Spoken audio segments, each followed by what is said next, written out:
বিশ্বাস খা খা, এটা আমার মামির বাসার কাঁঠাল, বুঝলি? বুঝিস তো না কিছু। অনেক মজার। আচ্ছা মামি, মামাকে কি শুধু কাঁঠাল দিয়ে পাঠাইছিলেন নাকি সাথে আমও? কই না তো, কাঁঠাল নিয়ে আসছে। মিথ্যা কথা। এতগুলা ল্যাংড়া 10-15 নিয়ে বসে বসে খাচ্ছে, আমি দেখলাম চাকু দিয়ে কাটে কাটে। কি বলতেছো? হ্যাঁ। ওরে আল্লাহ, দেখছো কেমন শয়তান। আমার ভাই কত কষ্ট করে কাঁঠাল নিয়ে আসে দোকানে দিয়ে, হ্যাঁ। আরো ভালো জিনিস দোকানে খায়, হজম করে তারপর বাড়ি যায়। এটা কেমন ধরনের নিয়ম আম্মু? আপু বিচার করবে। হ্যাঁ, দেখেন এখন বুঝেন কেমন ভাই। আল্লাহ, ইহাই সত্য। একটা ছেলে একটু আম খাইতেই পারে, এইটার জন্য 10 এতগুলো কেন কথা খাবে? বলতে হবে? বলতে আছে না?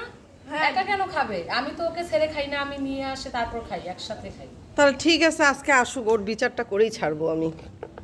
আমাকেই বিচার করতে হবে। মনটা আমার ভীষণ খারাপ হলো, এই সিজনে একটা আমও খাই নাই আমি। হয়েছে তো? স্নেহা, দিলা তো মামার সংসারে আগুন লাগায়? আগুন লাগায় না, আমাকে দেখে আমটা লুকায়ও রাখতেছিল।